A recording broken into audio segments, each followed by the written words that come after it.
not on the menu. And we're going to step to 2 items not on the menu.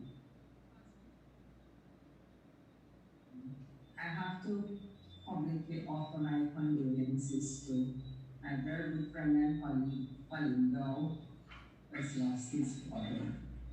I got the news and my goodness, a friend of mine just last week lost a brother, and this week another very good friend has lost a brother.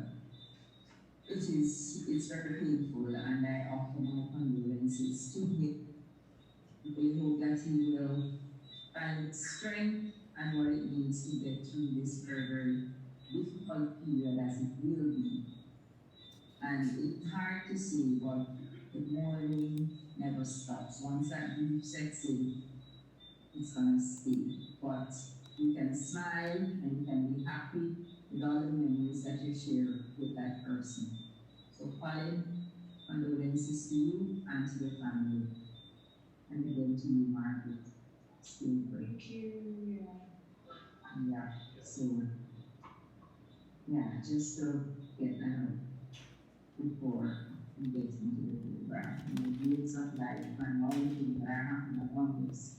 People have all personal trauma and hurts like moves that happen to you and the illnesses, and it's worthwhile to try to give that time or to give someone a hug and a smile and an encouragement and just to be there for someone who needs you. Yeah. Where's my smile? Why you need a smile? And Dwyer, talk to your real fine because he's very Jerry,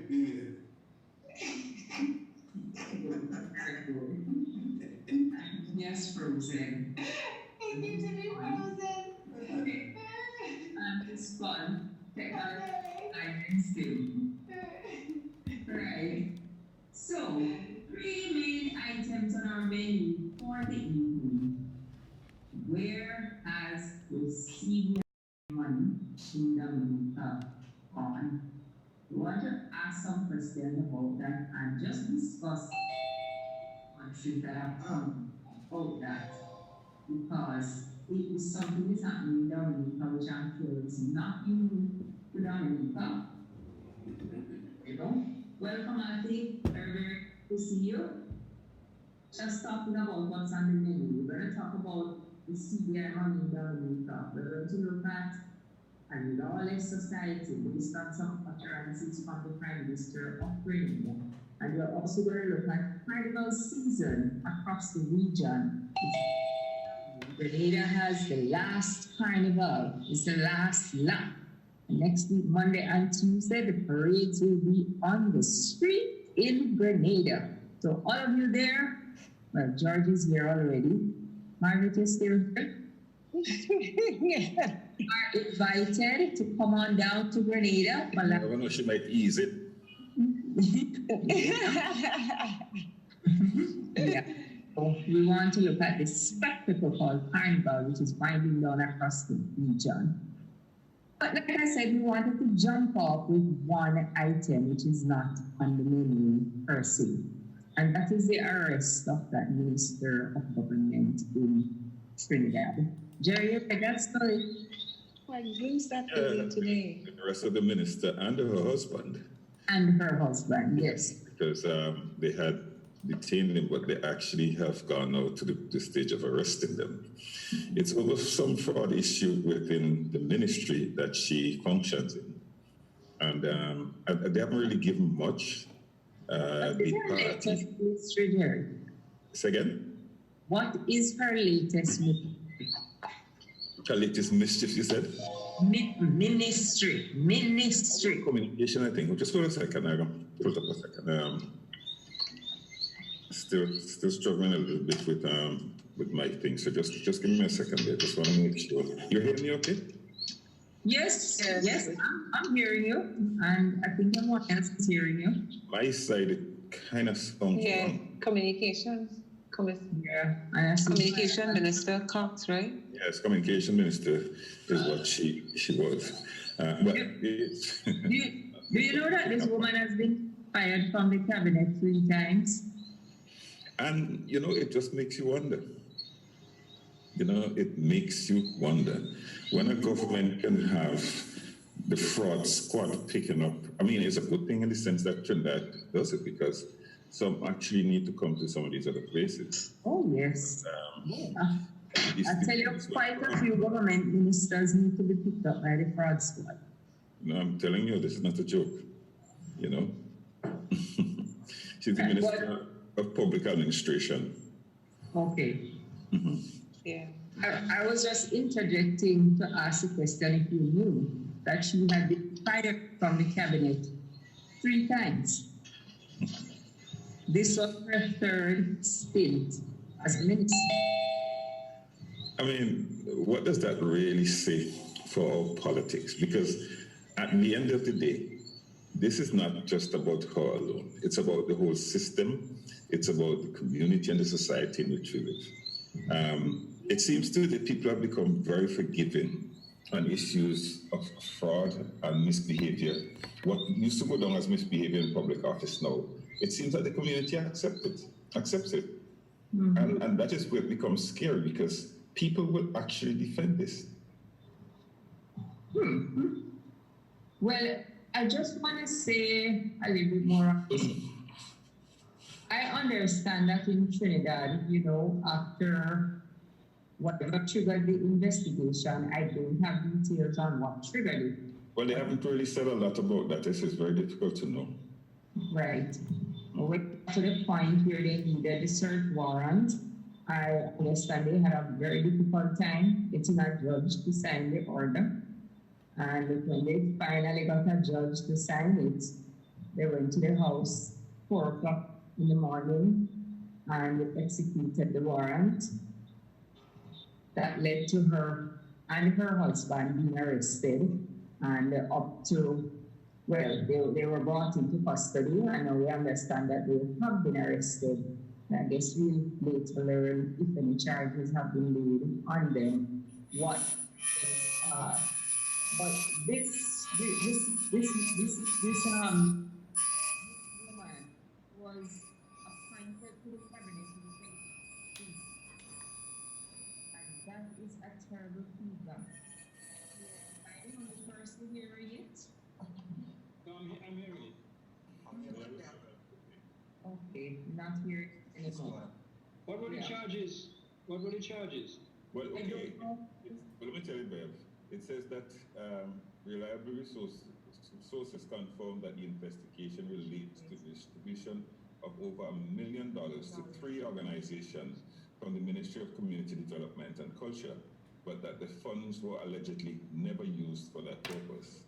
2 top-ranking police officers have confirmed that Public Administration Minister is being questioned by the police. So this is the first report. And they confirmed that the investigation relates to the distribution of $1 million to 3 organizations. So obviously, after the investigation, they then decide to actually arrest them and charge them. Well, I think, and just to add to that, CNC3 has a story that says that they also had concerns about $600,000 money that was paid out when she was Minister of Community Development while under the Patrick Manning government. Patrick Manning, yeah. So you're looking at probably that $1 million plus one way and that 600,000 another way. Yeah. But what was interesting is that the Integrity Commission had exonerated her on the Caliber Foundation probe in 2013. And it was reopened in 2015 because of new information. But again, she was exonerated in 2016. Now, you can understand probably why the judge, they couldn't find a judge to sign that document. And it's the problem we have is too many words. The woman is a thief.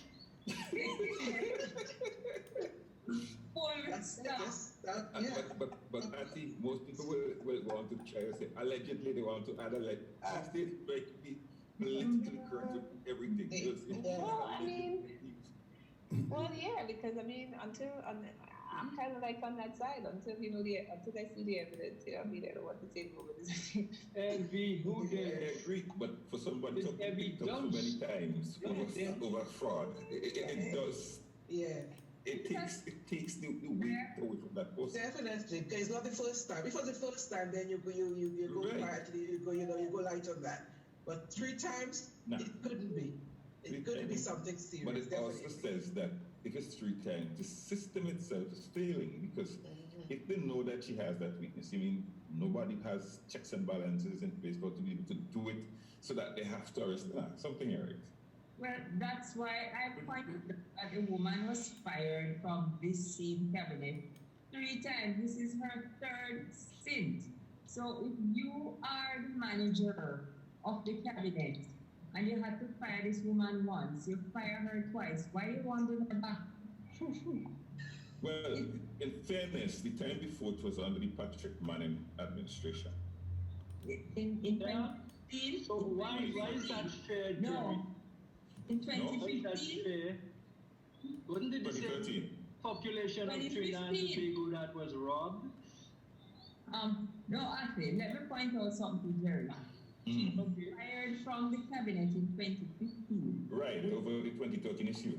Right. Well, I didn't even go back to the 2013. Oh, okay. But Okay. I was referring to the fact that you kick the woman out twice and you still go and bring her back under all of these dark looming clouds. And then at the end of the day, police have to go and arrest her and her husband. One I question. blame the whole system. I Was honestly, she I blame the elected? system.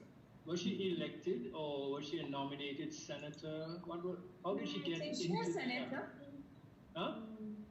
Is she a senator, Jerry? Or is she a I'm not sure. That's a good question. Cabinet I'm not really member, sure. wasn't yeah, she's MP for. Well, they think that she's MP for Port of Spain South. Right, so, Right, well, so she's elected. exactly right, exactly. So there's nothing that would have allowed the electoral screening process to say that somebody with a track record like that shouldn't even be allowed to contest? That's no. the point I'm making, Auntie, exactly the point. Exactly the point. Just We asking. have a similar situation in Antigua.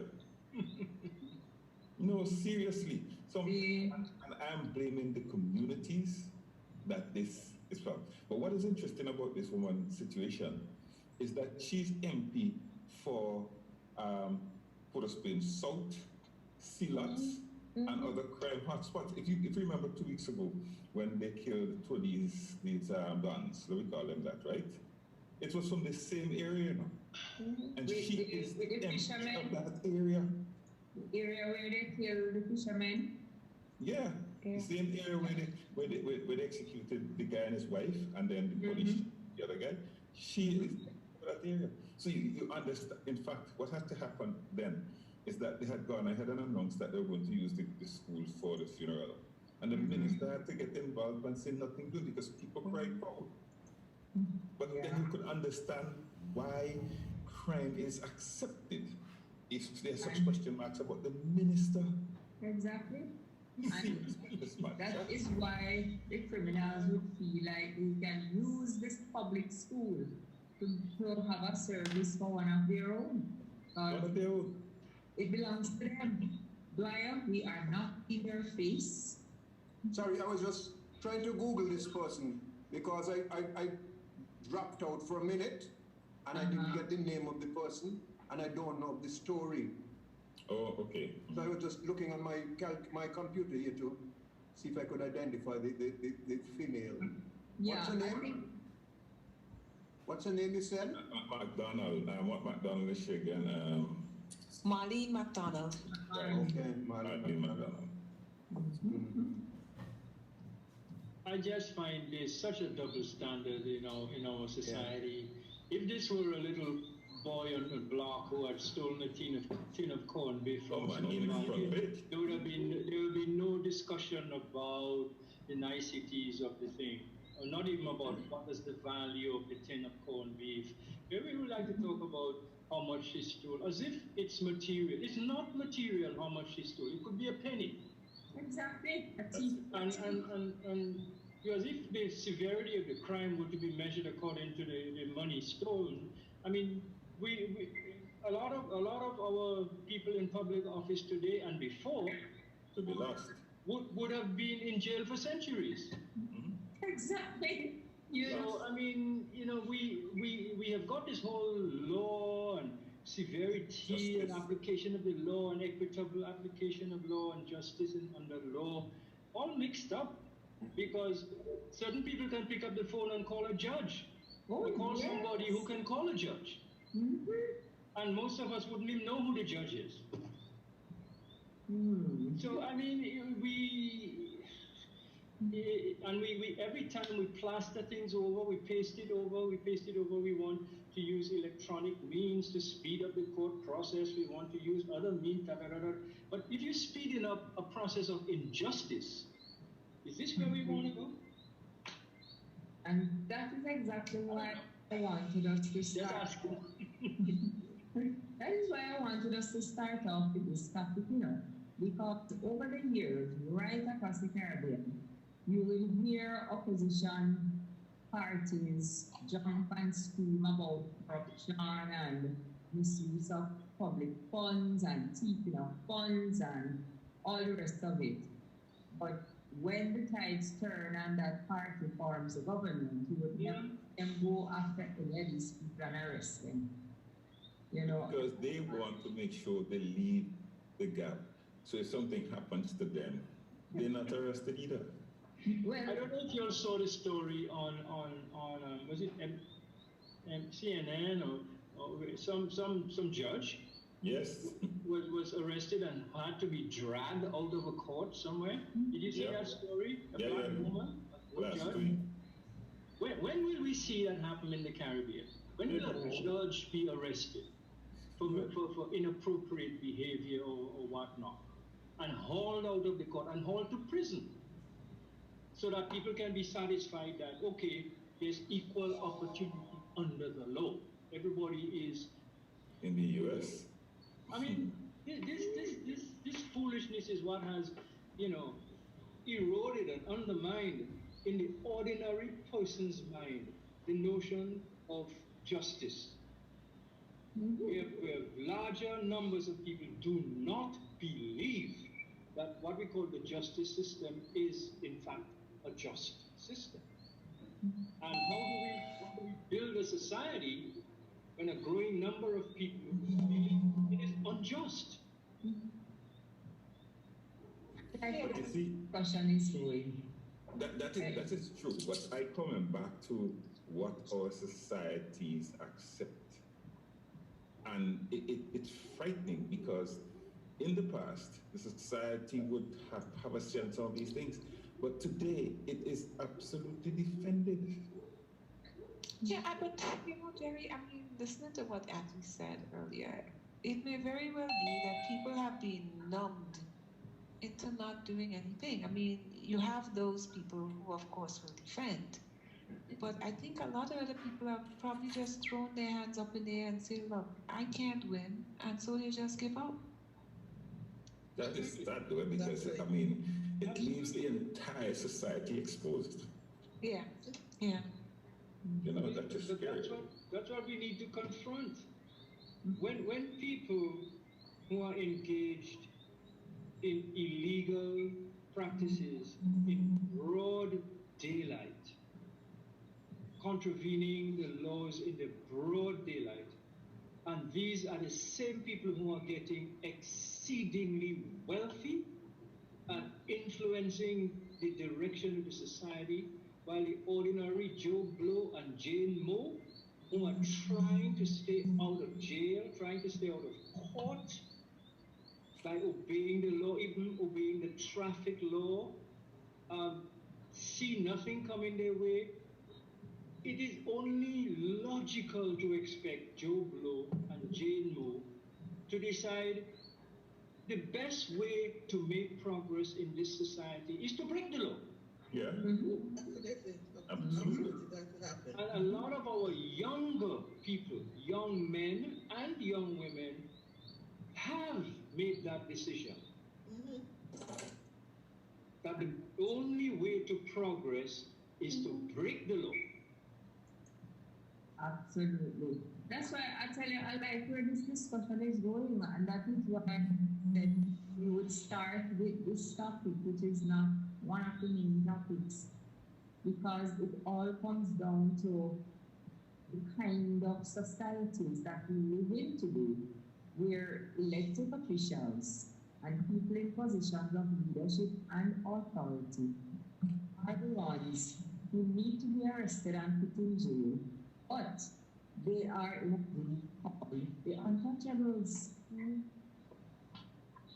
I am glad to see that at least in Trinidad, the law is at work. It may have taken long, but finally it comes with at least one person who is suspected of thieving taxpayers' money. Because that is what it comes down to at least that a human thief. And I add to that, thief taxpayers' money. When you steal from the country, when you steal from the national purse, it is a big thing. That's right.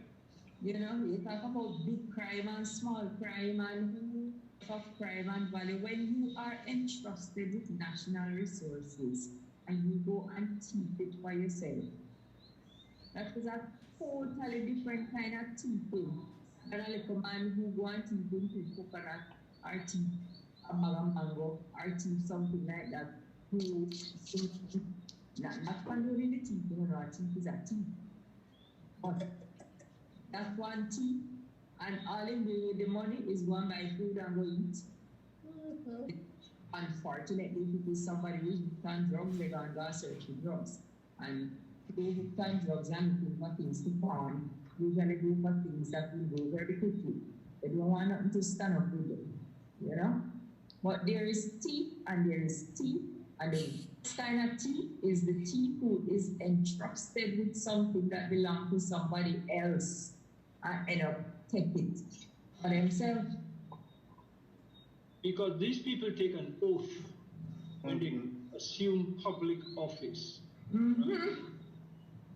which charges them to look after, protect, and secure the interests of the public in whatever way, you know, without fear or favor, whatever. I forget what all the oath says. Most of us put it back inside the artist so you remember.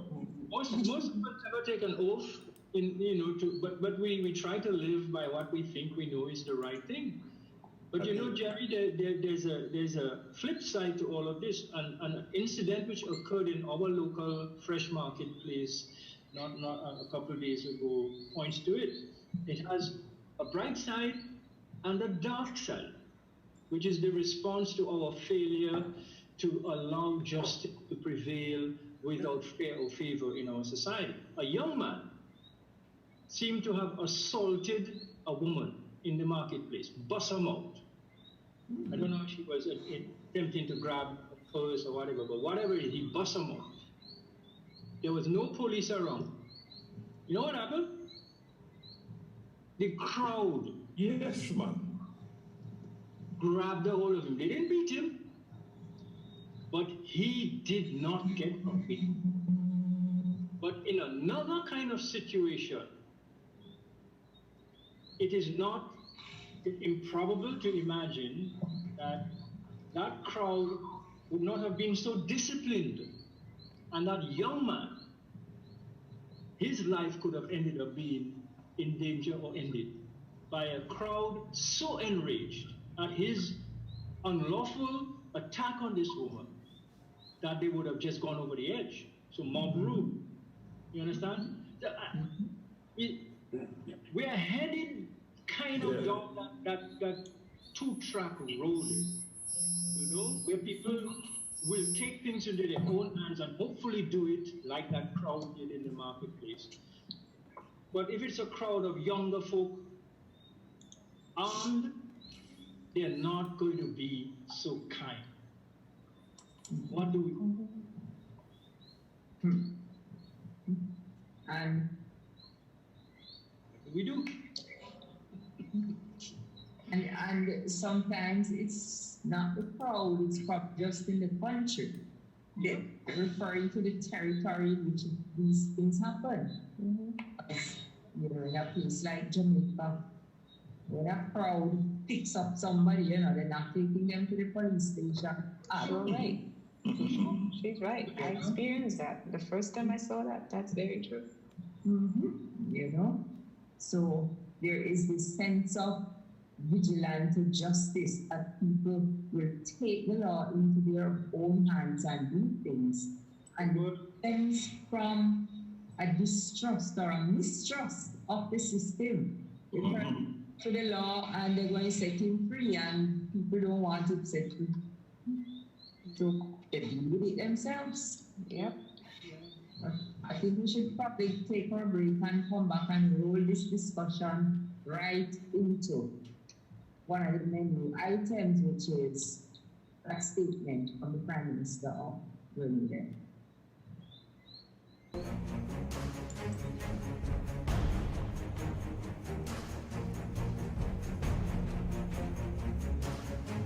You don't know how many hurricanes will be coming this season, so you need to be prepared. At Hubbard's Hardware and Building Supply Departments and the Food Fair supermarkets, everything from canned foods, flashlights and batteries, to plywood, tarpaulin, lanterns, roof repair kits, water tanks, etc. are available. For over 90 years, we've helped you prepare for and recover from storms. Hubbard's Hardware, Food Fair supermarkets, and the Grenadian General Insurance, an integral part of your hurricane preparedness plan. GRENADA Community Partnership Initiative, supporting health. To the individuals who will be using these vehicles to serve the people, please ensure while we are using these tools that we use these tools in a manner that we will all be proud of. To GRENADA, a long-standing partner with us, a true testament of what can happen when private and public sector work together for the benefit of the people. GRENADA, energizing our community. Studying too hard about back-to-school expenses? Co-op Bank is making back to school as easy as 1, 2, 3. Enjoy competitive interest rates, affordable monthly payments, speedy decisions on applications. Come in and apply today.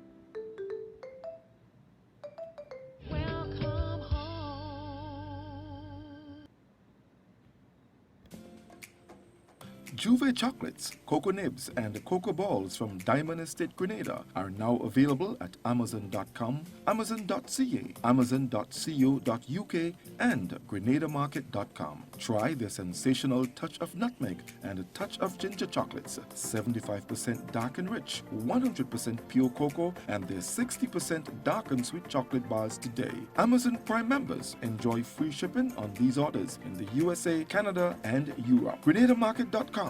When you can't come to the island, the products of the island will come to you. We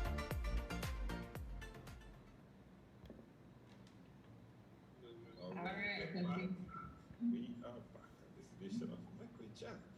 And we started out this evening by looking at what I consider something in Trinidad and Tobago that I think we probably need to see more of. We need to see more people who have been given authority and positions in the government who break the rules, arrested and brought to the court. I want to see some prime ministers too.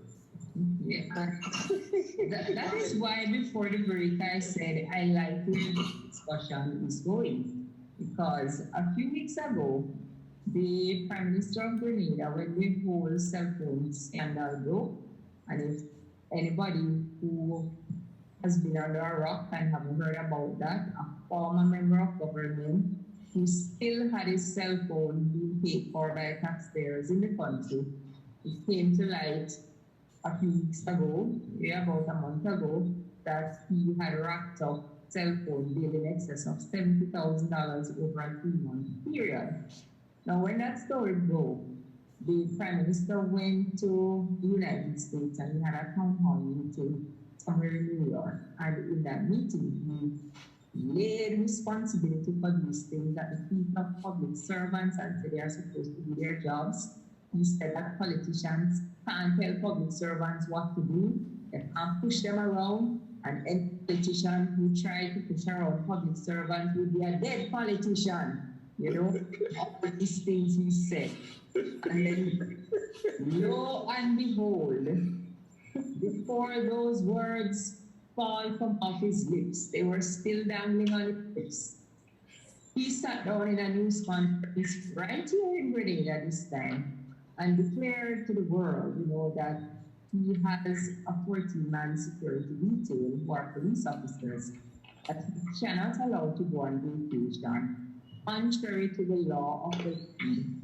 But he decides that he is paying them for their vacation so that they can continue to work, because these are the men he trusts and he doesn't want any strange people around him. So there is a law, and there is a law, but it is something to the effect that it would be morally wrong for these men to lose their vacation and not be paid for it. So he decided. Man say he's been attending to his life. Yeah, he decided, because I mean, if he doesn't do that, it's like he would not be concerned about his life, because these are the only people he trusts to keep him alive and to keep him out of harm's way. So they cannot go on leave, and he has to break the law. He sat down in a news conference and said this, right? So that they can get their money and continue to work, although the law of the land says they can't do that. And while he was talking about that, he said there is also one other police officer who is the head of the FIB who cannot go on leave either, because it's a matter of national security. He's involved in so much and he knows so much that he cannot go on leave. Could he die? He also, I'm sure the Prime Minister must have control of his life as well, because he cannot go on leave, so he has to be paid so that he can be there on the job all the time. And although the law says this can't happen, I have taken the decision to do this because he just cannot go on leave. And during that news conference as well, he referred to the police commissioner, because the questions were asked, or the discussion was going on in the news conference to say, well, can't the commissioner assign other men to take care of him? And during that discussion, his response was along the line like, well, the commissioner can't tell me what to do. The commissioner may have men that are faithful and okay to him, but that doesn't mean I'll be okay with them, So the commissioner can't tell him what to do. He's running his own show and making his own laws. Is the commissioner senior public servant? Why you laugh at a simple question? A serious question. I think we have to learn to laugh at serious things too. Exactly so. The Prime Minister of Grenada sat in a news conference and said that the Commissioner of Police cannot tell what to do. So the man has placed himself above the law. Understand? And when I see that kind of lawlessness coming from the top, I think I am happy to see what happened in Trinidad and Tobago happen. And I'm happy that the woman took the people money, but I am happy to see the law at work and able to go and arrest a minister. Because if a former senator in Grenada who thief taxpayers' money to pay in phone bill cannot be arrested, I would love to see any police officer in this country try to arrest any minister or launch any investigation into any minister of government, minister of government, any kind of thing that you may hear they have done. And there have been some stories in this country. Never a serious investigation, certainly never been an arrest, because those things don't happen, It just doesn't happen. Would you allow me to paraphrase that story? Yes, sir. I think the Prime Minister of Grenada has just publicly announced his membership in the latest political organization in the country, which goes by the name I Run Things Here. Yes. End of story. Yes. Good. And it starts from up north with the top dog. With the top, yeah. And No, but that's very important. I am betting you. There are people who defending that. Oh yes, absolutely. That's the problem.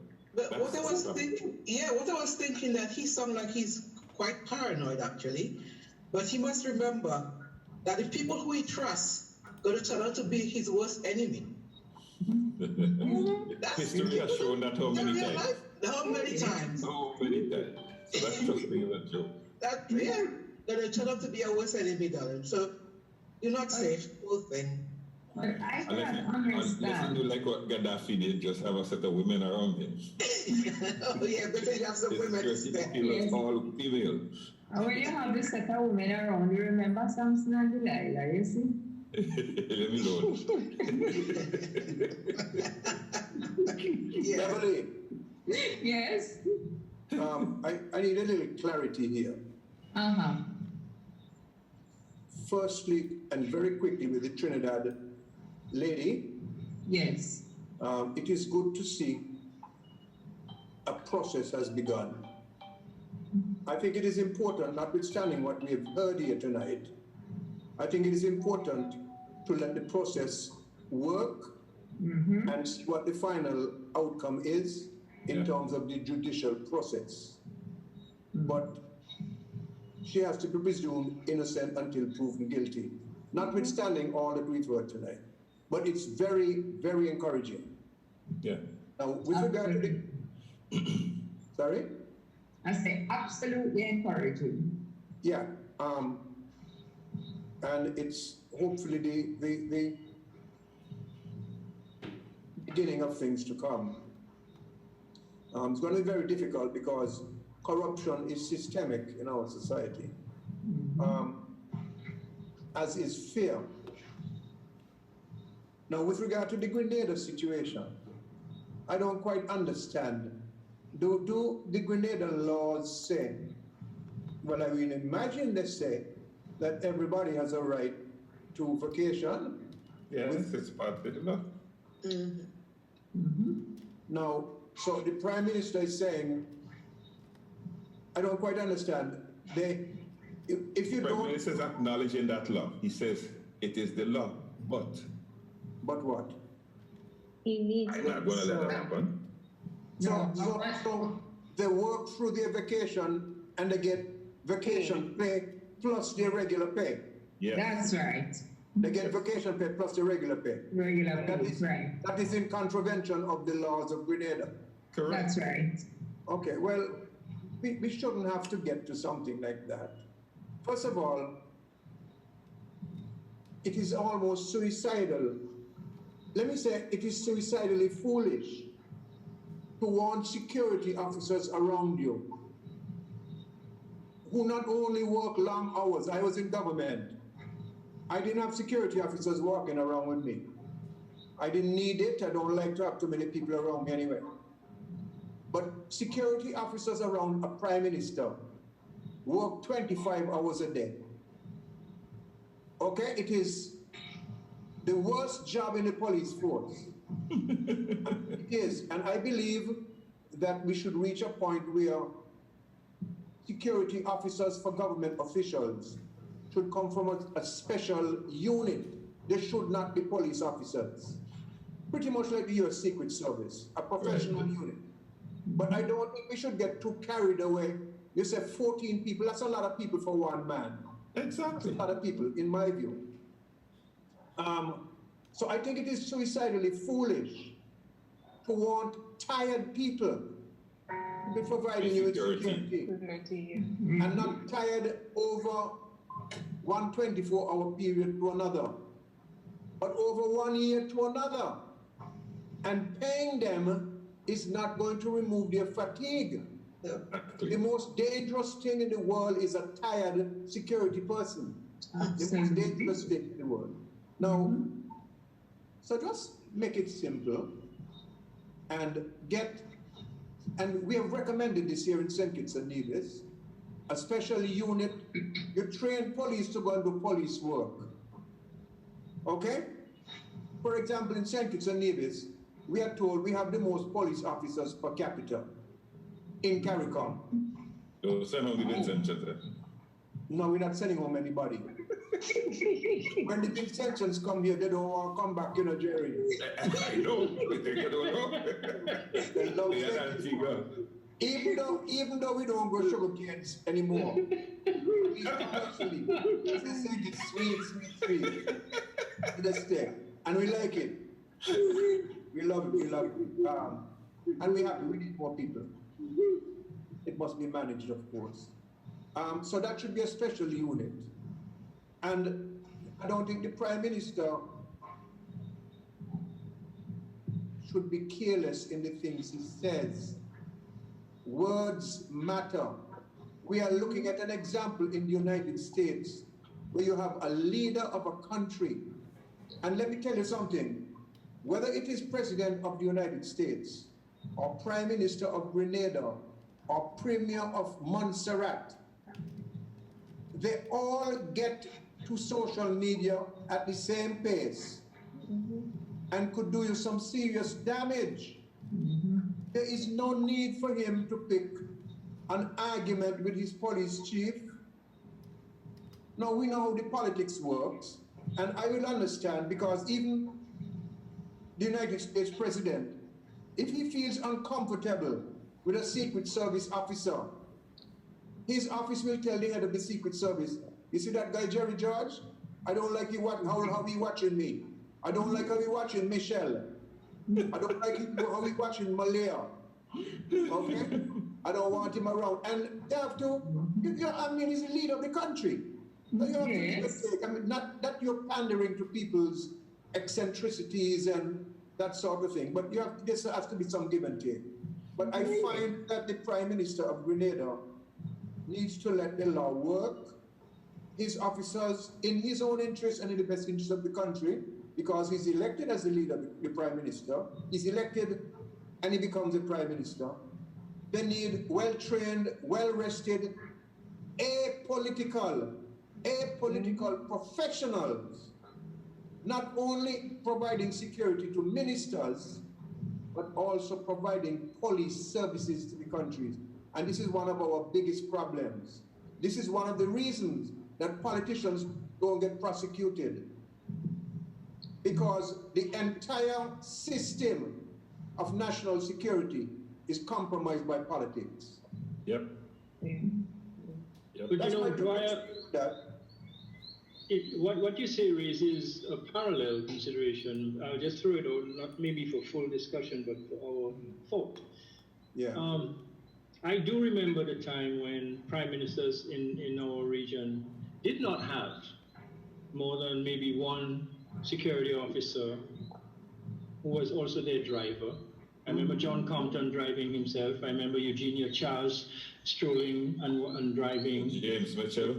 Etc., etc. I mean, times have changed. I will admit that. The situations have changed. But there must be some kind of formula that we can apply to determining, as you raised the question, 14 security personnel for a prime minister in an island of 140,000 or less. 110. You know, there must be some. What's the correlation?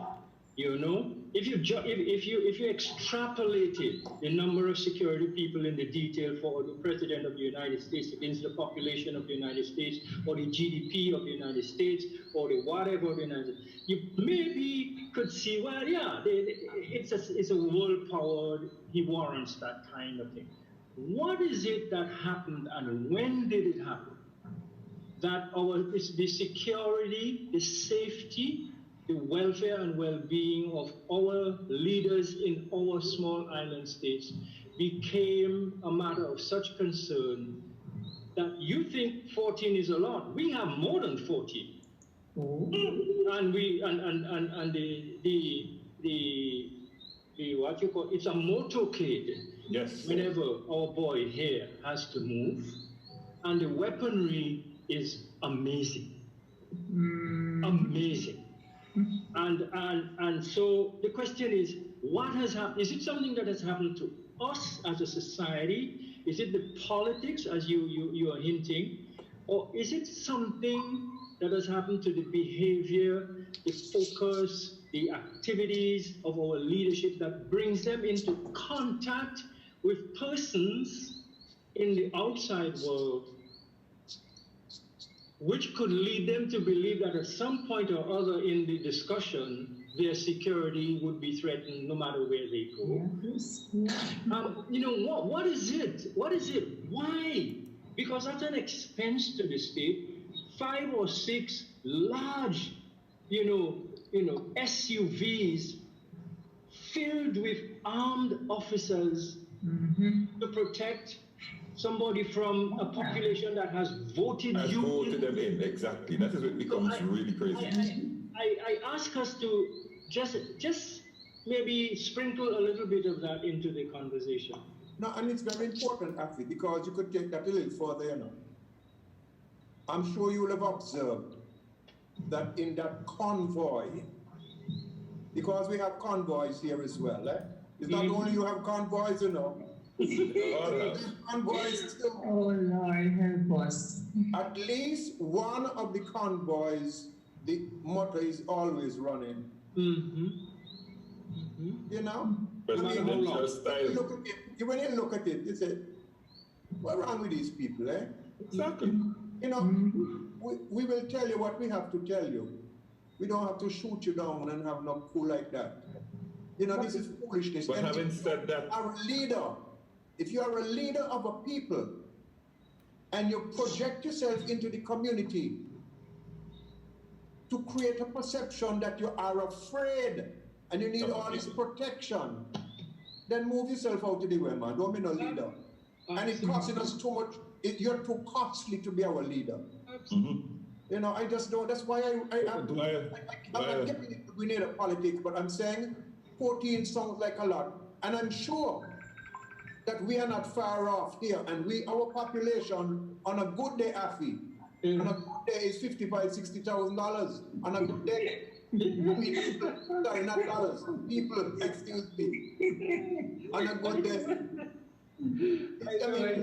They believe that Trump and Putin and so, you see, they just like the trappings of all this firepower around them and running engines and going fast and sirens and so forth. Blue light is. all right. Yeah. I am glad that has been thrown into the conversation because it is definitely something I wanted to hear. Why is it that our prime ministers feel so threatened and protected security? Take Grenada for example. Grenada is not a country with a lot of gun crimes.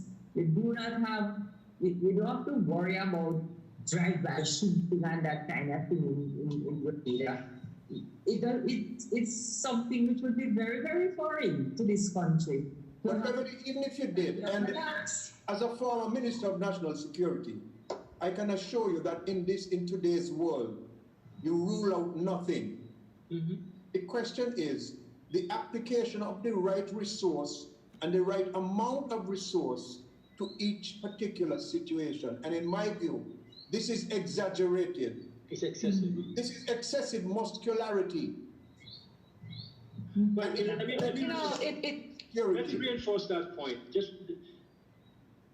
We are in a campaign mode right now in Dominica.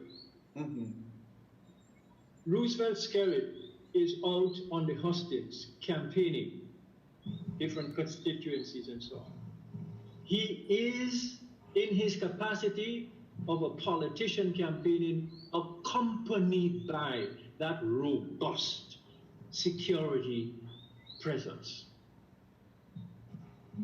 Even while he's on the hustings. Is similar coverage afforded to the opposition? Nope. But everybody should get security. But that's the point. Everybody should get it.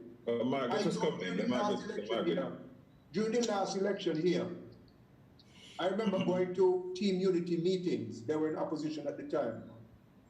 And sometimes you're lucky if you find one policeman. And usually, if you find one policeman, is a fellow who is not likely to challenge Usain Bolt in a race. Now you go to government meetings, and you believe that you are looking at a military parade. Yeah, man. Yeah, I got you. Big piece of steel. You know, it's just really preposterous. It really is. Yeah, something when Margaret finished. Sorry, I apologize. No, that's okay. I mean, I was just saying that in listening to you guys, I couldn't help but be reminded by a saying, which I'm sure some of you have heard before. He who plunders others always live in terror.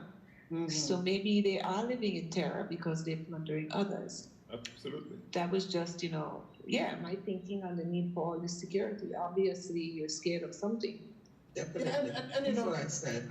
We're all human beings, and there'll be some degree of fear, and they deserve, and they must have protection. Yeah. But it must not be exaggerated. It must not be excessive. It must be reasonable. And the security chiefs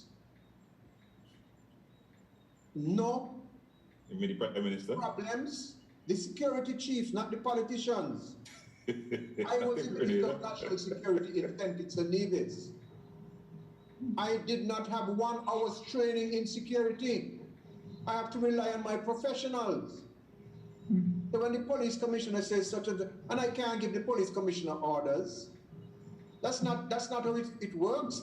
Unfortunately, in a lot of these jurisdictions, prime ministers, because they have a hand in the appointment and the disappointment of these people in these positions, they play too much of a hand in not only the appointment, they bring in the wrong reasons sometimes for appointments and for disappointments.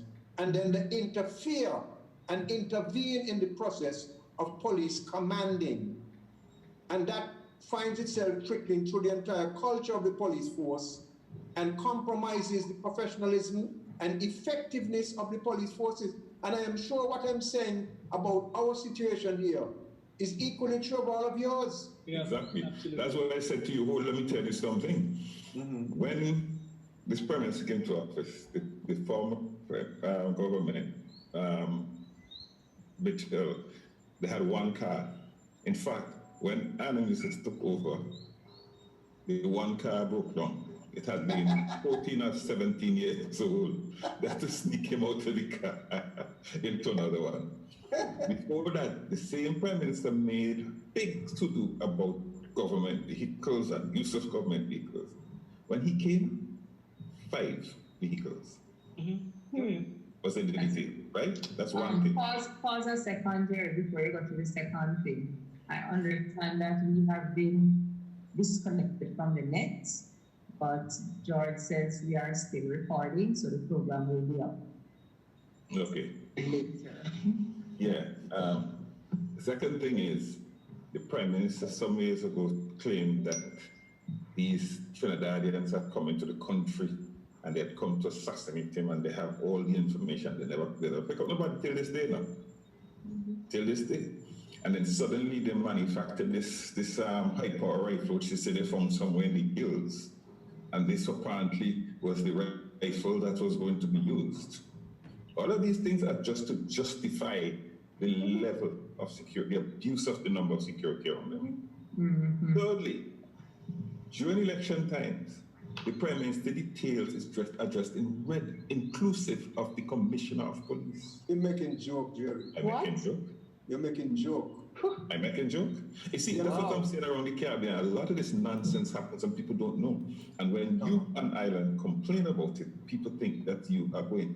The policemen, the detail, are all dressed in party colors. Yeah. Wow. Inclusive, at one time, of the Commissioner of Police. What? You heard me? This is ridiculous. You heard me? Well, that can only work when people are, excuse me saying this, folks. Well, I haven't said it yet, but I'm asking your excuse before I say it. Oh. That happens when people are duped and intimidated. Because if our people open their eyes and open their minds, let me give you a little example. I'm organizing a program on one of the local radio stations in the very near future to discuss our health system in St. Kitts and Nevis. And I'm trying to get some doctors to come on the panel. I can't get any doctor working in the public sector to come. You know why? They're afraid. Exactly. And How are we going to function as a society when we're governed by fear and governed by people who want to flex muscles that they don't really have? But these very security details we're talking about, they are used to incite that fear, you know? Well, I think everybody, you're having an election, all of the parties deserve some kind of security. Exactly. And it must be an appropriate amount, and the security details must be professional, not wearing any party colors. You're crazy? Yeah. So when does that man in that red shirt or that woman in that red shirt or whatever color shirt decide that he or she is not a police? Suppose they get into an altercation with somebody. The person doesn't know he's a police officer. Okay? He pushed the guy, the other guy hit him a right hand, flattened him. And all of a sudden now the guy gets charged with beating, obstructing, resisting a police officer. He never knew he was a police officer. Exactly. You got it right. It's not right. It's not right. That's not right. That's not right. Not only that, they are public servants. They have no business. They have no business at all. That's what I'm telling you. But you see, what happens is that certain leaders feel that if they do something, no damn dog back. Yeah, because I mean, it has become the norm. Just today, this morning, our Prime Minister was being interviewed on a privately owned radio station by the host of a program who's a fully paid senior public servant. Neither of them did a good job. Neither of them. I think that was during the public servants' working hours. That was during working hours, 8:30. Yeah. And the public servant should have been at his or her job at the time. That's right. They have an office in the financial center. Well, there you go. I think why did you take my website tonight?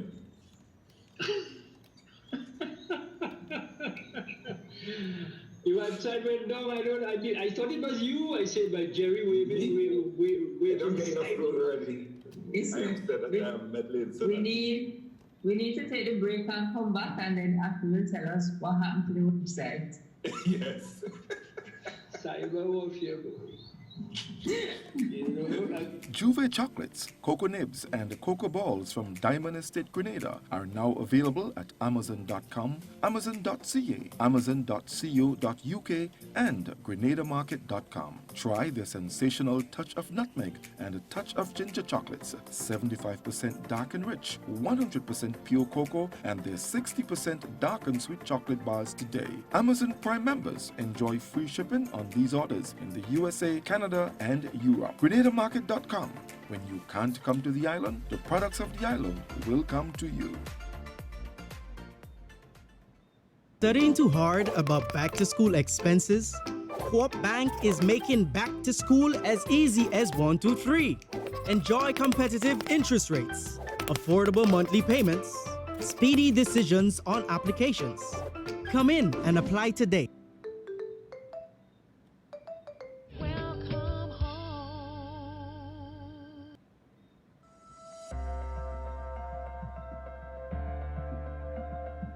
We are honored to partner with the Grenada Schools, Inc., the Ministry of Education, and the Caliste Government School in providing this library.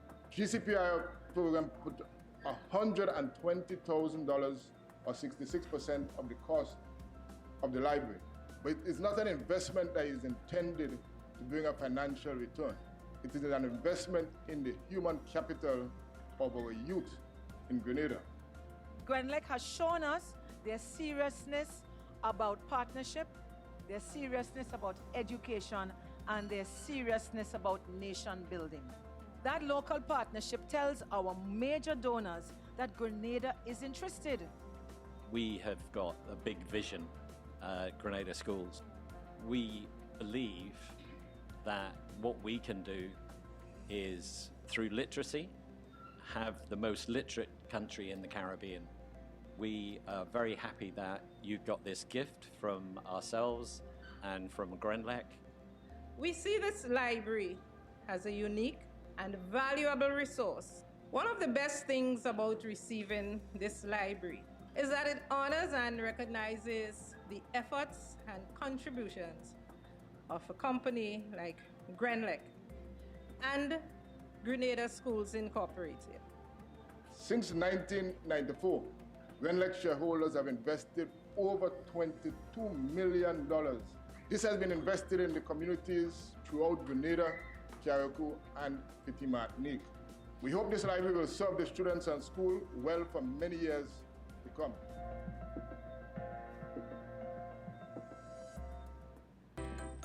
Can I have a chicken lunch, please? Large.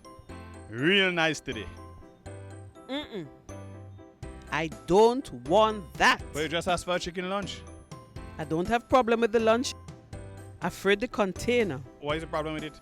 These styrofoam containers, they don't good for the environment. They shorten with life. What foolishness you telling me? So what you want me to use? Put my food in this. Where you get that? At the food fair, where you could get all biodegradable food boxes and disposable food supplies like cups, plates, anything you could think about. Name it, it's there. And they don't harm the environment. Food fair, taking the lead in cleaning up and protecting the environment. Hey, like you take me advice, you get in your biodegradable food supplies. Well, girl, I supporting who supporting the environment. That is why I shop in at food fair. Food fair, where you can fill your baskets without emptying your pockets. Products distributed by Hubbard's agency, Kirani James Boulevard. That is not even a hot spring. It's not even a hot spring. You're gonna welcome back. You're gonna welcome back. Yes. For the next segment. The what? The next segment? I'm asking you, sir, if you're going to welcome back the viewers and the listeners. Yes, I did. Oh, I didn't hear. Yeah. Jerry is in his soft voice. I don't know who we're whispering to this evening, you know. Margaret. Me? You guys better do some investigation. That's the second program where you have to kind of listen to it's like he whispering. Yes. Come on. I have new equipment. Oh. So I have to get the adjustments right. Very well. Well, the equipment you need to adjust is the one attached to your face. That's what I said. You need to make. That was cold. You can blame me for that. Right? Blame me for that. Yes, but we are back. And we absolutely want to look at the situation in Dominica where questions were raised in the parliament about money from the CBI. But before we go there, Margaret, you've been following comments on Facebook. You want to share this anything? Sure. With us? Yeah, so we had quite a few people with us. We had John, as usual, from Carriacou. Dependency number one. Dependency number one, right? Pull on the plane. Huh? Now you pull on the plane. Exactly. We had Arthur Langine, he is also here. And he had a couple comments as well from Arthur. He said, when we were speaking earlier about corruption, in particular referring to Grenada, he said, "My brother, do you know in a blind-eyed country, a one-eyed man is the king?" And then he went on to say, referring to KCM, that the PM isn't telling a lie. He runs things, but he should look over his shoulder with the boys from the revolution that he has with him. And then John, in response to that, said, "A pet viper can nestle up to your neck before it bites." I'm telling you, people are just vicious. Yes. What is that, what, Margaret? There's one missing from the zoo in New York that is mildly venomous. That's true. Then we had Ronald Joseph who came on. He was asking where was Aki just before Aki joined us. And Bev, John said, don't go there. Yes, you're familiar with that one. And let's see what else we had. Oh, John also said in reference to the TNT minister, Jerry, would you give an arsonist a box of matches? Exactly. So you know, those are some of the comments that we had. Okay, good. Jerry, I thought I saw Jeremy Stephen there. He said, say hi to my friend Jerry. Yes, okay. And Jeffrey Providence also said hi to you, Jerry, as well. Yeah. All right. Jeffrey's everywhere. What's called Yeah. He has a chair. Omnipresent. He has a chair. Jeffrey has a chair that flies. And he's all over the world in it. Exactly. Yes. So in the Parliament of Dominica, the leader of the opposition revealed that the budget, it's budget season now, right, Aki? It's over. It's done. It's over, done Friday. Yeah. So during those presentations, the leader of the opposition, Mr. Lennox Linton, revealed that the budget said something about 200 and something million from CBI funds. But the Gazette pointed out that over 2,900 passports were issued, and using what he said was a conservative figure of $2,000 per person, there would be $1 billion missing from the budget. And the whole and Dominica turned up crazy looking for the $1 billion. And I will leave this story right here where the search is on in Dominica for $1 billion missing from the CBI funds. Could I stand up and let us see his pockets? Yeah, please flip them. He needs to flip those pockets inside out. We don't just want to see them, we want them turned out. Everyone is welcome to join the search, you know. I mean, you never know. You mean those who are free? Those who are free to travel to Dominica, not some who have a travel ban imposed on them. I'm telling you. That was. You would have to be provided with a special security detail as per Dwyer's recommendation. But let me start from where we are and roll back to the budget. Because the latest information that is now in the public domain is even more startling than the $1 billion story. I don't know if you got that, Jerry.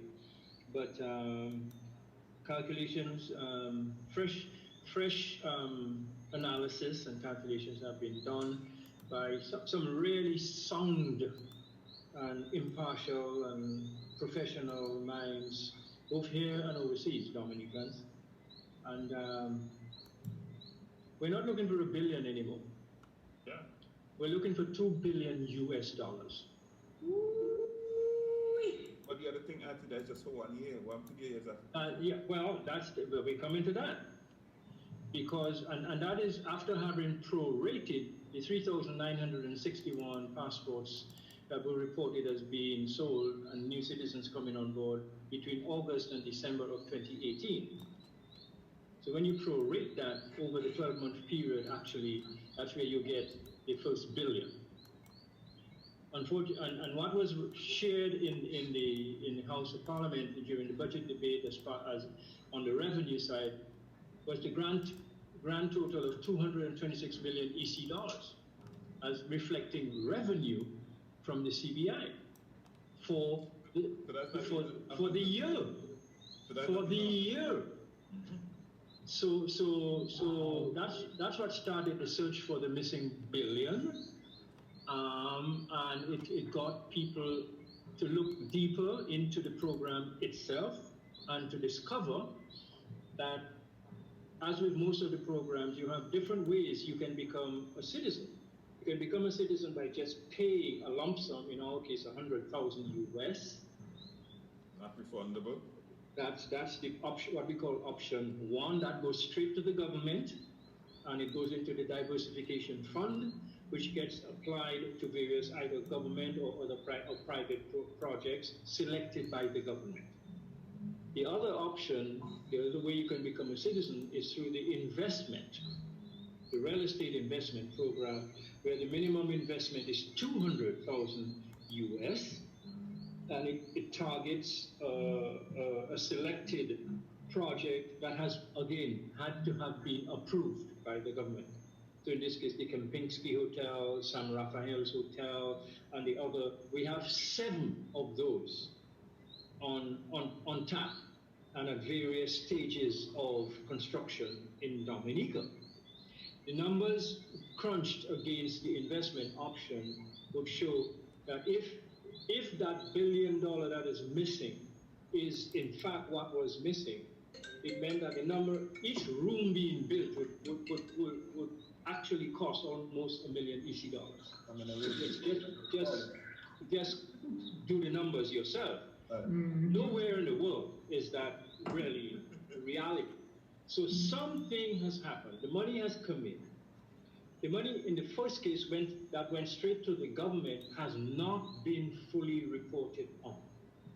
That's a fact. And frankly, even Tony and all the other spinners, even the PMs, have now admits that there is a problem, so Lennox's first analysis, which he did by using, as you indicated, Bev, a scaled down figure. He didn't use the $100,000. He used $50,000. And analysts have done the analysis coming at it from different angles and came close to Lennox's assumption of 50,000 as being a fair and credible number to use to calculate missing revenue. So there's no dispute about that publicly anymore. So what there is dispute about is if these 3,961 passports prorated over a 12-month period would generate 1.29 billion EC dollars, but if, as is the case, these same projects have had passports that they have been selling for several years. Kempinski was given 800 passports to sell to begin to generate the investment financing for its property. Sam received 125 passports, and so on and so on and so on. So even when you take these numbers in place, it doesn't add up to the numbers really that should be there, that are there.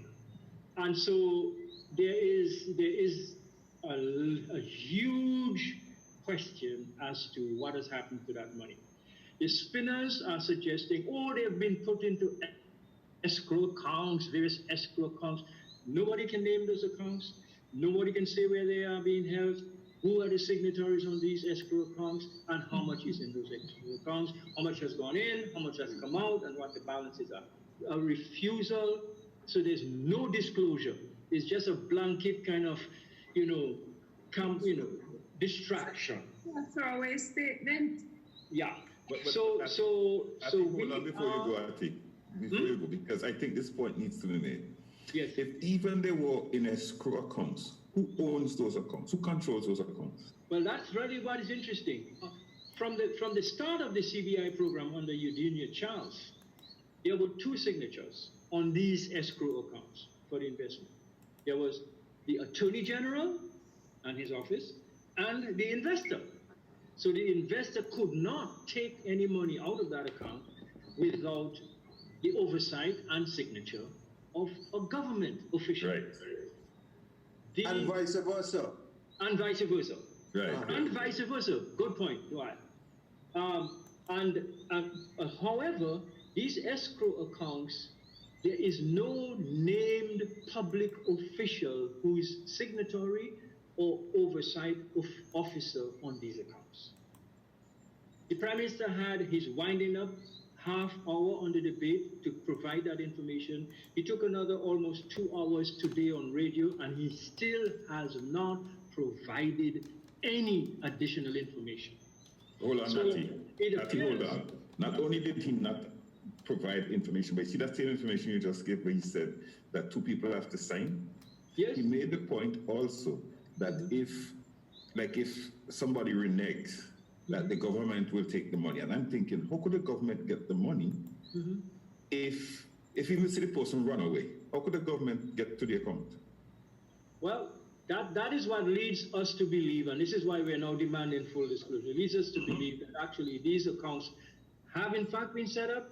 The money never ever got to Dominica. The money was paid into those overseas accounts, and they are being managed either by the same agents, and or other operatives that are non-nationals.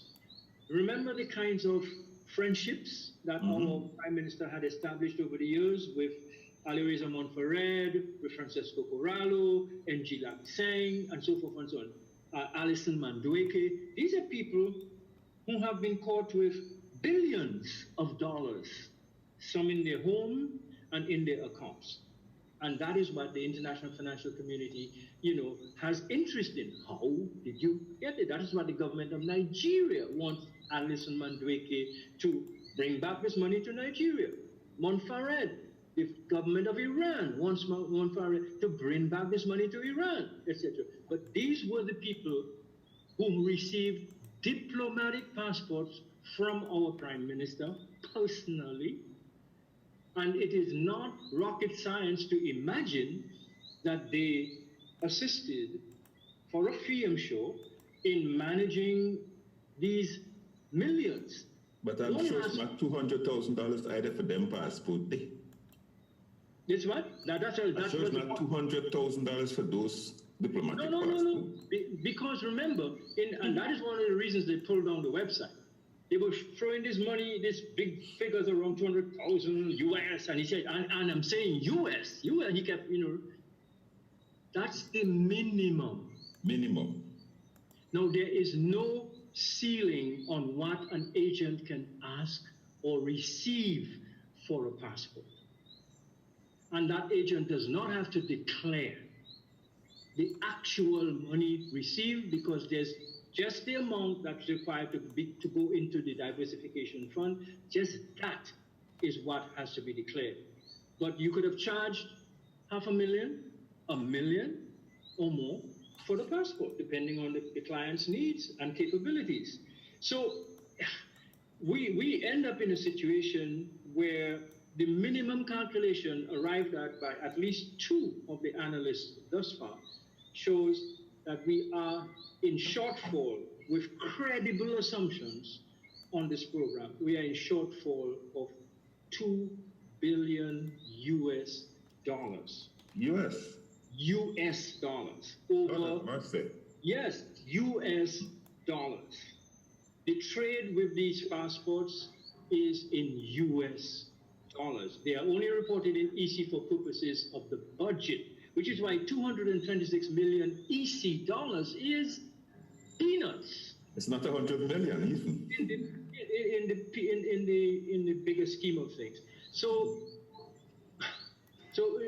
under discussion now among interested parties, both in here and outside, there is agreement that we must demand by a certain time full disclosure. There must be an audited, statement. Remember, for the last 3 years or so, the Director of Audit failed to present audit reports to the Parliament. That Director of Audit is now has retired and is now one of the chief spinners for the Labour Party. What's his name? What's his name? Christian. The same one who called me a jackass on Saturday? The same one who called you a donkey. Not a donkey. Yeah. He said okay. Jackass. All right. So good. And so that is the same one. So in fact, the mess gets deeper, and every time these guys speak, it appears 2 things have plagued the spinner group. Number one, they cannot understand the economics, the finance, and the mathematics. And number 2, they are just hell-bent on going after the leader of the opposition. That no longer is a distraction to the people, because people are now focused on, people are saying, if you have all this money, Why are you making me feel that if you give me $5,000 or $10,000 at a little cooler, that you're doing me a favor? And you have these billions? Come on. Pass the money. Afi, yes, Dwyer. I'm just getting this information today.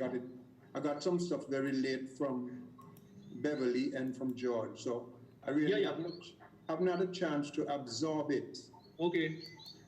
But I know a little bit about the Citizenship by Investment program of St. Kitts and Nevis. Right. And very, very, very little of Dominica. But I believe they operate on the same principles. Now, in St. Kitts and Nevis, well, like in anywhere else, you have a contribution option, and that goes into a foundation. Yeah. Well, that foundation has basically lived its life, and the government instituted something called a new thing called the Sustainable Development Fund. Yeah. It comes under the oversight of the Director of Audit. Mm-hmm. Prior to that, they set up this foundation for whatever reasons that we won't go into tonight. The other option was the real estate option. We too have a minimum investment of $200,000. Right. If you're partnering with somebody else, so two of us can buy a unit in an approved project for $400,000, each one of us having a 50% share of $200,000. Correct. And that would include not only Jerry and myself, but our spouses and two further dependents. That's right. So that the government application fee for that in our jurisdiction, which would be about for a family of four for that, the government administrative fees would, and that excludes due diligence because you have to pay for due diligence. The administrative fees go to the government.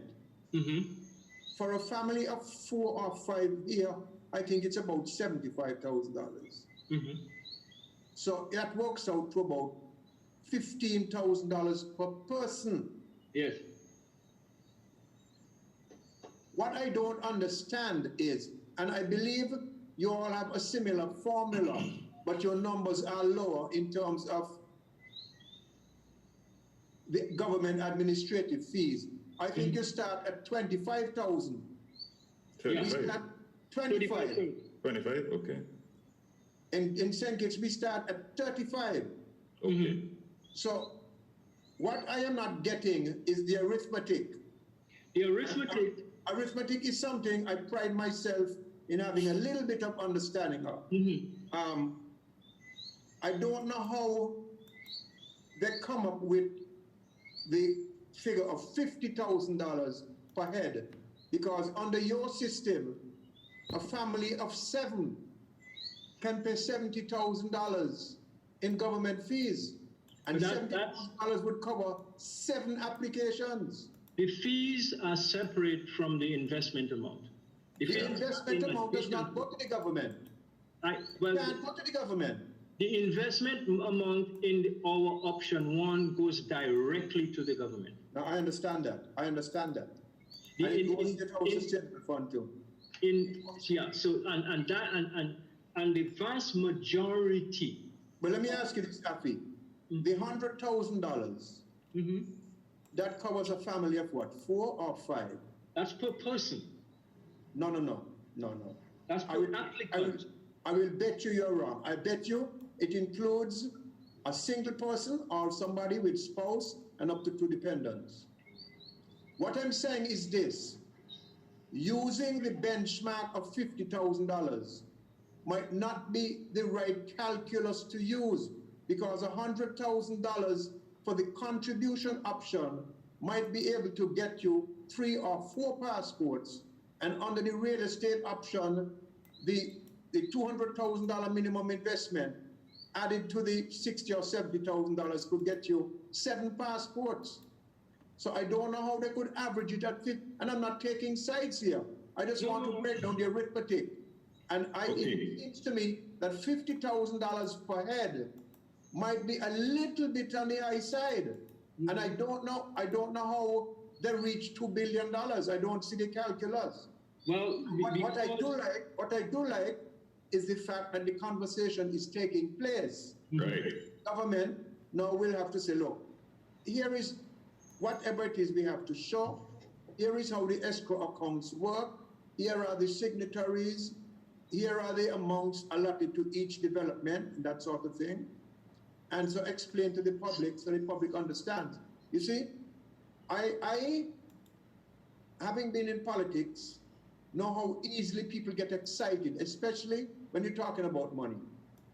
But also having been trained in the law, I also have the control to understand that I must wait to get sufficient information before I can come to a sensible conclusion. Agreed. I'm in that mode right now. Wait and see. What I will do, I will send you the calculations that were done. Remember, the average, the $50,000 average was done against the number of passports that were successfully applied for over a 5-month period, as reported in the official Gazette. So, but those 3,960 passports could have been 800 families. Well, they weren't. Yeah, but hold on. We happen to know that they weren't. I'm hearing that. But you know that? Yes. How do you know that? How do you know that? How you mean, how do we know that? Because of the way and the numbers, how the numbers were reported in the Gazette. No, but if the Gazette says 3,960 passports were issued, does it say this family of 5 from Iran or wherever, that family of 3 from Timbuktu, that family of 5 from Oslo? Does it gives you the individual names of the successful applicants for passports. And their dependents. It doesn't indicate that in the Gazette. It just gives all the names that have received passports. So those are the principal applicants? These are the principal applicants. So there's no mention of, you see, that again tells me that I am not sure exactly how many passports are issued. Well, we are not sure either. I'm just going to say that. That's the point. And this report, this Gazette that we're referring to, is the first Gazette that actually has a list of more than 25 names of passport applicants over the last 10 years. I want to see more numbers. I want to see the numbers. Yeah. And I think you should. The little bit that I've seen, still leaves me with more questions and absolutely no conclusion to reach at this point. No, absolutely. You are right to be so. That's why we've actually taken our time here to have independent, separate sources of analysis, given the same data, and let them come up with it. And from different vantage points, they've all... You know what would be good, Afi? You know what would be good for the entire Dominica and for all of us? If the government and the opposition could agree on an independent company or firm to come and do an audit of the program and crunch the numbers and publish it. That has been requested 4 years ago. 4 years ago, that was formally requested when we were not seeing, when the opposition party was not seeing the director of audit's report, and there was actually zero reference to the CBI, even while the government and the Ministry of Finance was claiming that this is the only game in town, if not CBI, what, and they were giving us numbers on projects that they said will all be financed by the CBI. So people have been collecting that data. They said all the schools that they were building, all the roads they were repairing, or all the works that they were doing, the big buildings. The only other source of finance was China. So it was China and the CBI that over the last how many years? I say 5, but it's probably more than that because for non-tax revenue. For non-tax revenue. Yeah. And it was non-tax Hold on, revenue. guys. Ati, that you just raising one of the things. People are saying that the 226 million is what should be looked at, and that all of the other money doesn't come to government. That's why I asked the extra question. Doesn't all this money still come to the government? No, how can it? The real estate option also going to bricks and mortar. Hold on. If they're building schools and they're building roads. They're building schools out of the money that comes to the government. Yes, but I'm saying the money comes to the That's government. what we're talking about. What we call our diversification fund is where the bulk of the government money is, including what they collect as fees. Yes. That is where they put the money. And that is and that they have pre-selected the priority areas for which these funds will be used, including roads, schools, hospitals, stadia. They are named, and periodically new priority areas are added. So that is how we know, because these things are also reflected as the priorities in the national budget over the years. And the tax, our VAT revenue has taken a nosedive. Everything relating to sales and production, because you look at our tourism output, our manufacturing output, and our agriculture output, the three main sources of revenue in terms of production revenue, and which influence the retail and other kind of locally generated activities. And you will see that it is true that the largest single contributor to the national and state revenues is the CBI. And question for you, Ati. How long has the CBI been going on? Since, well, it started under Eugenia Charles. It was continued under the 30 years? Party. And yeah, so when this party came into office in 2000, the CBI program was operational. It was re-engineered in about 2003, and I think there were 2 other amendments that were made since. Here's why I'm asking the question. Could you imagine that this thing has been going for about nearly 30 years? Yeah. And for the first time, any serious explanation has been given across any discussion across the nation, right? Linton called out some of the names on those passports. He can hardly pronounce the names. So So this has a very good thing. The first time, the average Dominican is actually understanding the whole question of something being in place. I'll get to Dwyer's point as well. Figure that out. People, for instance, under Eugenia Charles's administration, there was always a report in Parliament. It was either included in the budgetary statement or a separate report. Under the United Workers' Party between 1995 and 2000, they always had a report on the status of things. I have listened to Gaston Brown in Antigua and to Harris in St. Kitts reports on the number of passports over the period, even naming in Gaston's case the countries from where these new citizens are coming from and the amounts, whether they were for direct cash contributions to the fund or the numbers going towards the real estate. There were always these reports, but they were never. We have not had a report like that in our parliament. We have never had a report like that in our parliament. All we have been told when we hear money being given for a project, the Prime Minister says, "You see, you all didn't want it, but that is CBI funds, CBI funds, CBI funds, CBI funds," and so we now are asking for full disclosure. And in fact, your point, your recommendation for an audited investigation has been raised by 2 accountants here. You say that's really what would get to the bottom of this. Of course, why not? Yeah. Why not? And right now, there's been such a pushback from the Ministry of Finance and the Minister of Finance had an opportunity to clarify this. If they have the data on numbers, the cash, where it is, 5 escrow accounts in health, so and so, that could have been presented in 15 minutes in the House of Assembly. Not a word. He did not even respond. He's just launched an attack on the leader of the opposition. And in fact, interestingly, he's taken now to saying, oh, we are not selling passports. We are using our citizenship to attract foreign investment. Foreign direct investment. So, yes. Mm-hmm.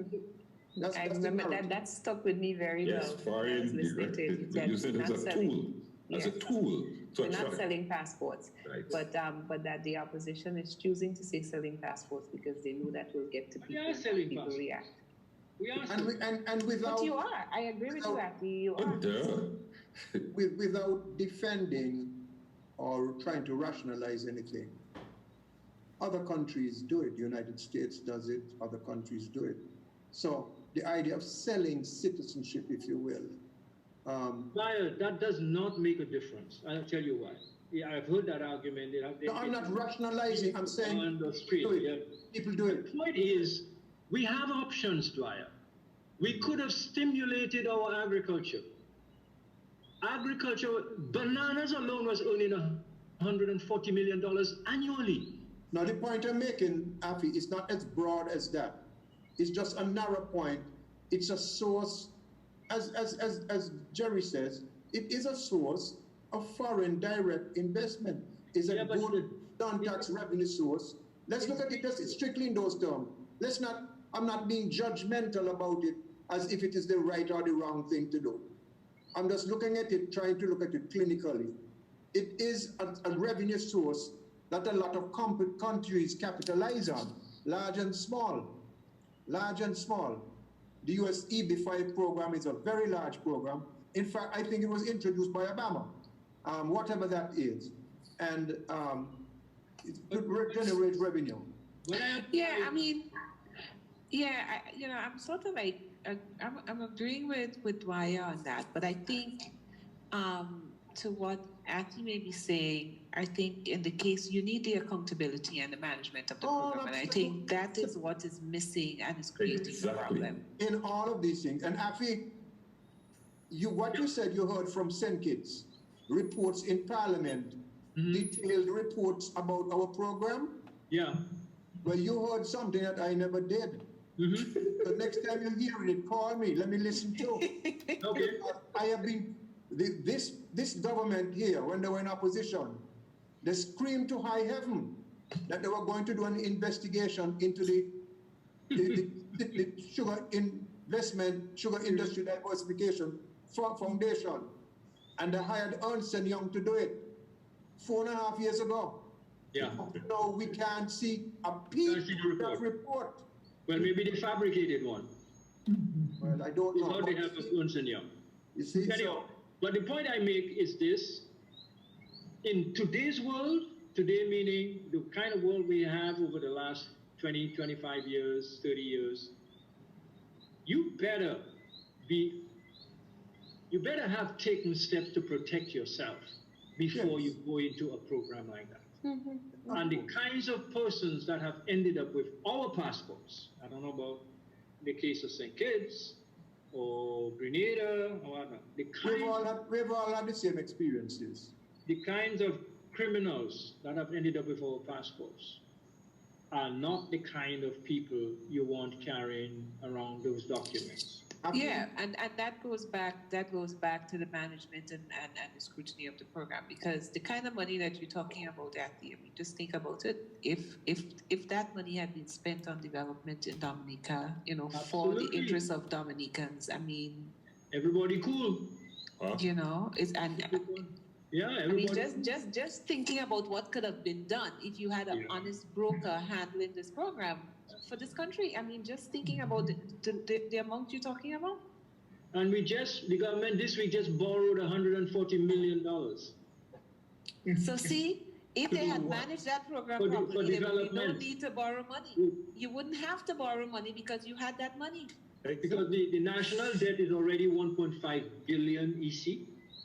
That is the official national debt. I don't get it. But the other question I wanted to ask or to throw bits of it at you is, we have been hearing from the government of Dominica how many projects have started because of the CBI initiative, and I think you mentioned earlier that a few of them are actually in right now.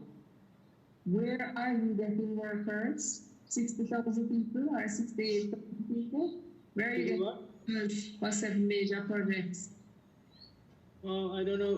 There are a few hotel projects. There's a major hotel project. The Kempinski chain is building a property which should open up later this year.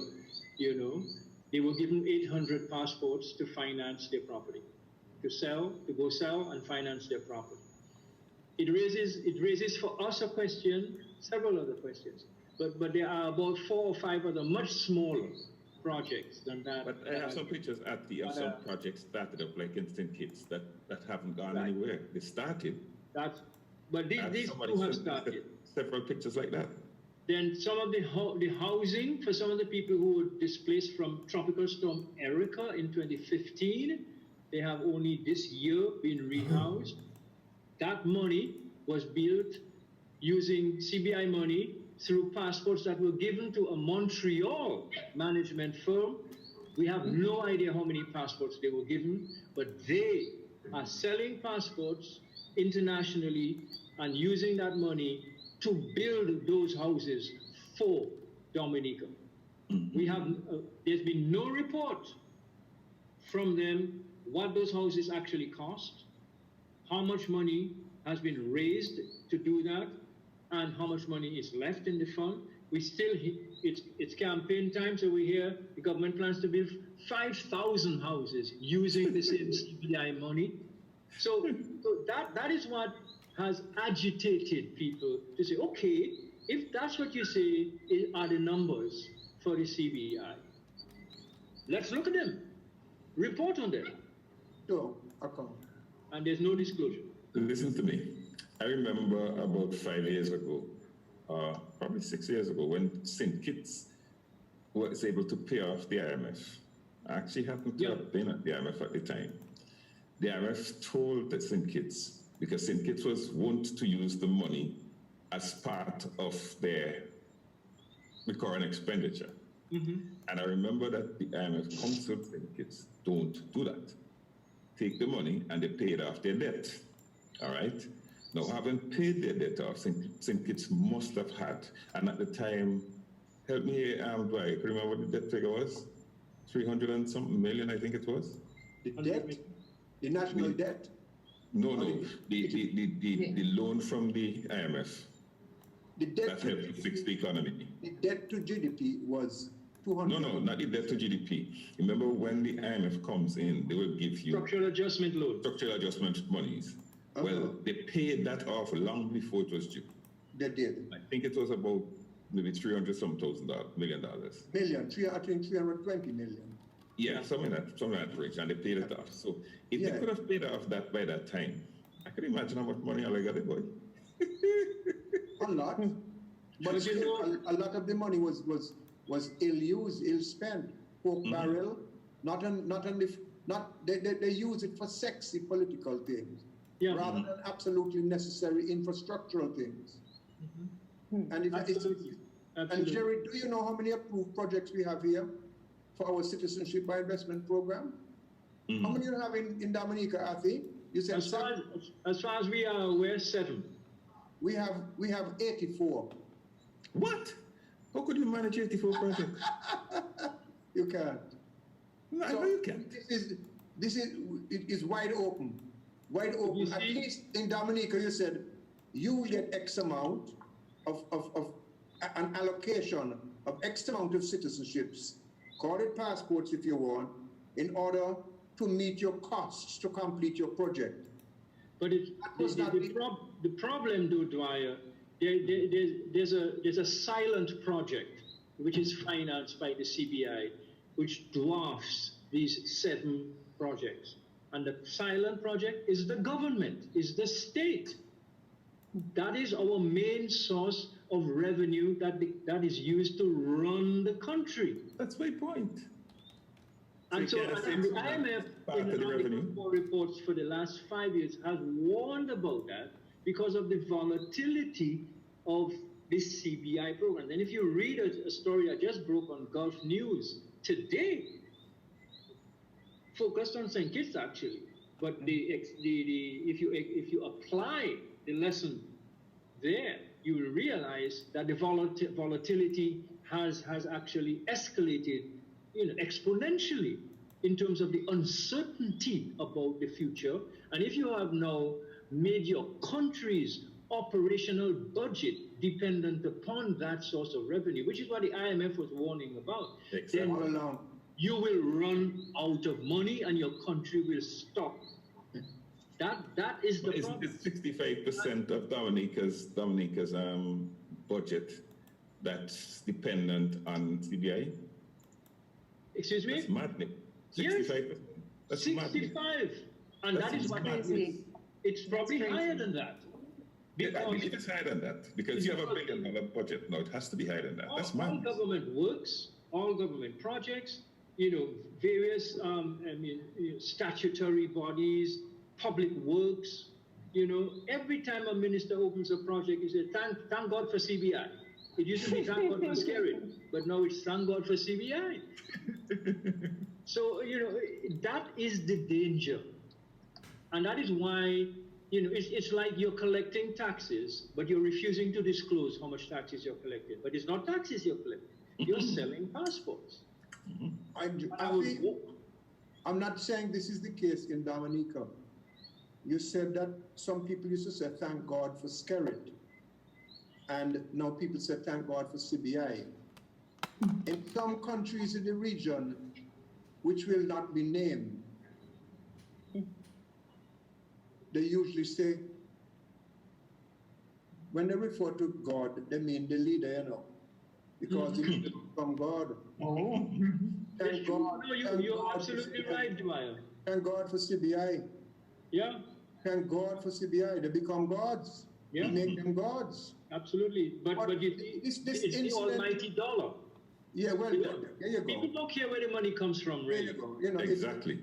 It's a prostitution of the integrity and the patrimony of the countries, which is the thing that hurts most. And you're right.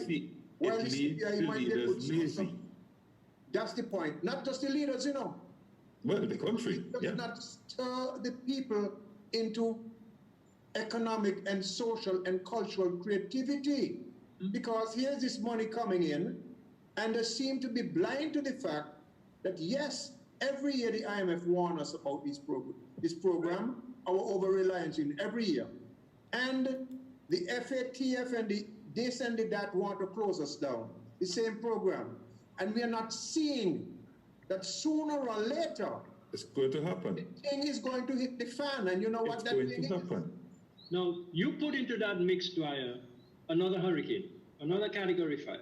Oh, God. And for those of you... I don't want to think about that. NOAA just put out a report. Yeah. So they have upgraded. Mm-hmm. Really? We expect they upgraded because... 9. And the reason is very clear. El Nino is So the Atlantic is going to rule again. And that just came out today. Okay. So that's a serious consideration in terms of, what is the capacity, the vulnerability, the resilience? Can we take another one? No. And then there's another hurricane that has already hit and we're not even talking about it. You see that full court press on Venezuela? Have we even begun to imagine what's going to happen when the Trump philosophy of maximum pressure, not just on the targeted country, but on third countries that continue to deal with and support that targeted country? And they said that today. Absolutely. And they see some ships coming through the Panama Canal with stuff going to Venezuela. Yeah, visas, travel advisories to our tourism economies, etc. I mean, That's not scaremongering. That's the harsh reality of global politics today. And climate politics today. Yeah. You add to that, countries running out of water. Come on, people. Put on autopilot and let it go. Not just water, land, space too for food.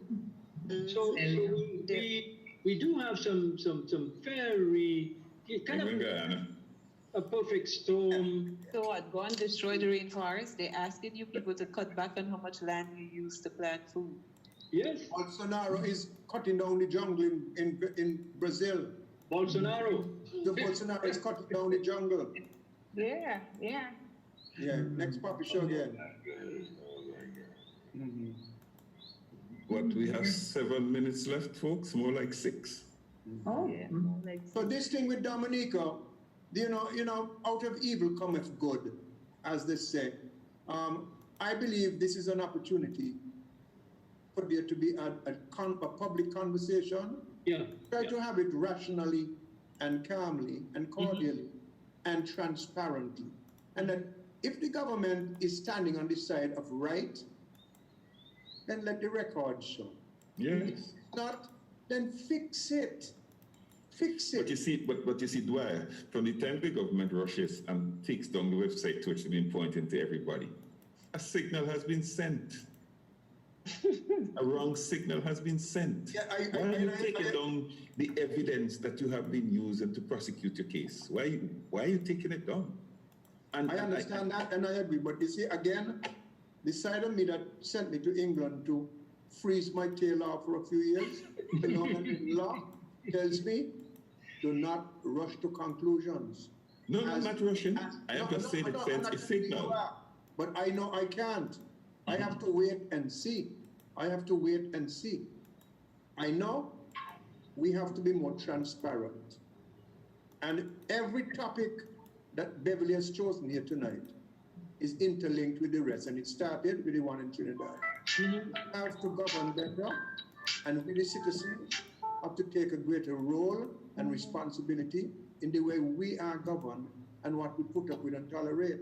And if that were the case, it is not the case, but was that the case, we wouldn't be having conversations like this. Yeah, exactly. We wouldn't be having conversations. Exactly. You know, and that's where we need to be. And I'm hoping and praying that this program that I have the honor and privilege to be on, to be in such company, at least a few hours a week, a couple hours a week, it reminds me of a story. I had a friend who had a mongrel dog in New York, living in Manhattan. And he was taking his dog to a dog show in Manhattan, where all the socialites go with all of these fancy dogs. So one of the socialite ladies there said to him, where you going with that dog? He said, I'm putting him in the dog show. She said, well, he's a mongrel, he can't win anything. The fella said, yes, but at least for a couple hours, he's going to be in some good company. So that's how I feel. I feel that we can stimulate people's minds and try to get them to be independent thinking. Yeah. As to these, in particular, raises some of these very soul searching concepts and principles that we have to pay attention to. He talks about running out of water. He talks about the danger of desalination. He talks about food sufficiency and so forth. You know, resiliency. We have to get the job done. Nobody can come and do it for us. That's right. That's right. And we can't. If you see yourself as a victim, you're going to be a victim. And that's where we are. So I am hoping and praying that these hours on a Thursday night that I could spend romantically. Oh, yeah? I'm just thinking wishfully. That this is even more productive.